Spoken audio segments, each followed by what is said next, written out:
नमस्कार, मैं Mrs Anita Jack, Sheth विद्या मंदिर English high school and junior college में से हिंदी अध्यापिका। बच्चों, आज हम पढ़ेंगे छठी कक्षा का हिंदी व्याकरण और व्याकरण में देखेंगे कारक। यहाँ एक उदाहरण देखते हैं। लड़का छत जमीन गिर पड़ा। उपर्युक्त वाक्य में कोई भी अर्थ स्पष्ट नहीं हो रहा है, अतः इसी वाक्य को हम वापस अच्छे से पढ़ेंगे। लड़का छत से जमीन पर गिर पड़ा। इस वाक्य को कुछ अर्थ प्राप्त हुआ है और आपके ध्यान में आया होगा, इसमें से और पर यह शब्द आने के बाद इसे कुछ अर्थ प्राप्त हुआ है।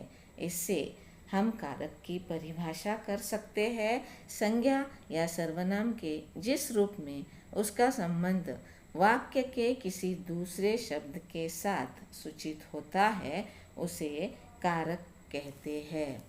कारक के 8 भेद है। कर्ता कारक 2, कर्म कारक 3, करण कारक 4, संप्रदान कारक 5, अपादान कारक 6, संबंध कारक 7, अधिकरण कारक और 8 संबोधन कारक। अब हम देखेंगे कारक का पहला भेद, पहला प्रकार कर्ता कारक।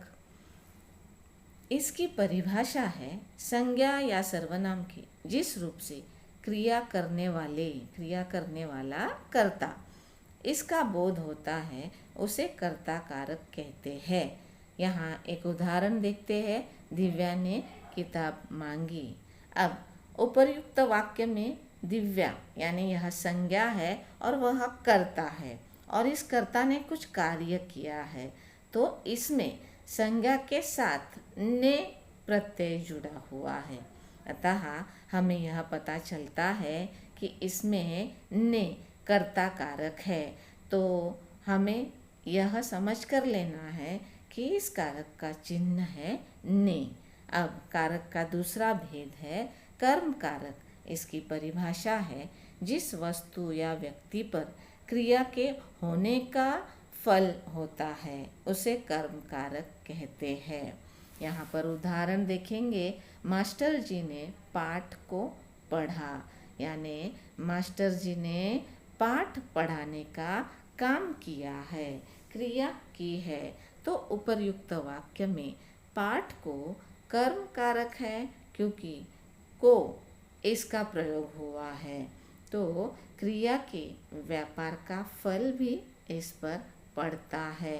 तो इससे हमें यह पता चलता है कि इस कर्म कारक का चिन्ह होगा को। अब हम देखेंगे कारक का तीसरा भेद करण कारक। इसकी परिभाषा है कर्ता जिस साधन के द्वारा क्रिया करता है, यानी जिस साधन से क्रिया हो रही है उसे करण कारक कहते हैं। यहाँ एक उदाहरण देखेंगे। नरेश डंडे से सांप को मारता है। अब नरेश ने कुछ क्रिया की है डंडे से सांप को मारने की, तो डंडे इस साधन द्वारा क्रिया हो रही है, तो इससे हमें पता चलता है इस कारक का चिन्ह है से। अब कारक का चौथा भेद है संप्रदान कारक। इसमें हमें यह पता चलता है जिसके लिए क्रिया की जाती है उसका ज्ञान कराने वाला। संज्ञा या सर्वनाम का जो रूप होता है उसे संप्रदान कारक कहते हैं। उदाहरणार्थ, जयेश के लिए फल लाओ।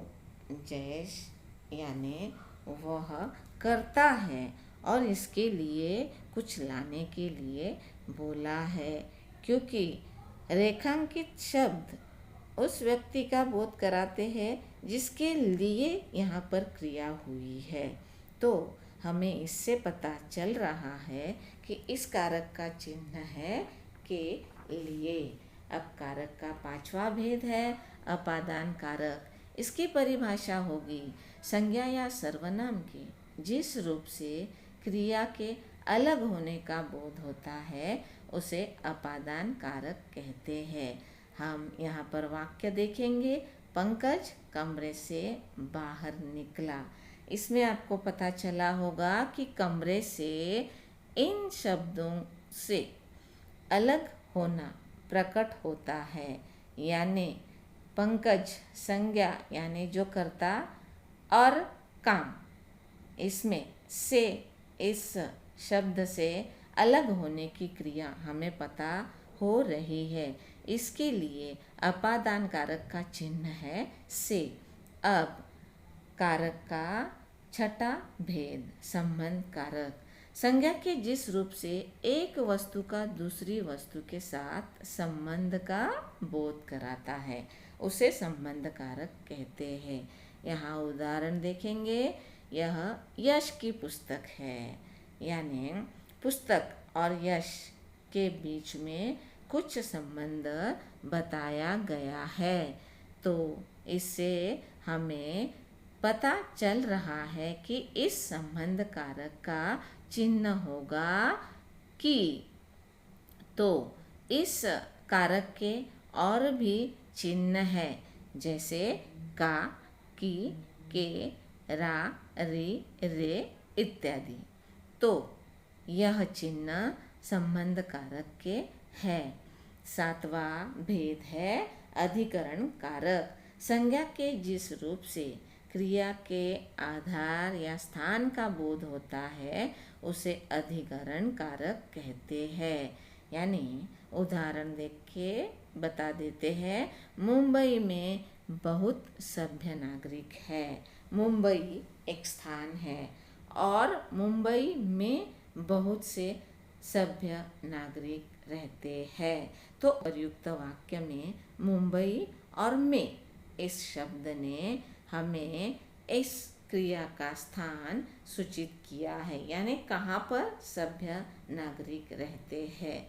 तो अतः यह अधिकरण कारक है और इस कारक के चिन्ह है में पर, यानी किसी स्थान पर, किसी जगह पर या किसी जगह में या किसी स्थान में। तो में पर ऐसे शब्द अधिकरण कारक के चिन्ह है। और सबसे लास्ट भेद, सबसे आखिरी भेद कारक है संबोधन कारक। संज्ञा के जिस रूप से किसी को पुकारने का बोध होता है उसे संबोधन कारक कहते हैं। संबोधन यानी पुकारना, आवाज देना। हे भगवान, पता नहीं आतंकवाद का सिलसिला कब खत्म होगा, यानी यहाँ भगवान को पुकारा गया है। तो उपर्युक्त वाक्य में हमें किसी को पुकारने का भाव प्रकट होता है, अतः ये संबोधन कारक है। तो इस कारक के चिन्ह होंगे हे, अरे, ओह। तो ऐसे चिन्ह से हमें पता चलता है कि यह संबोधन कारक है।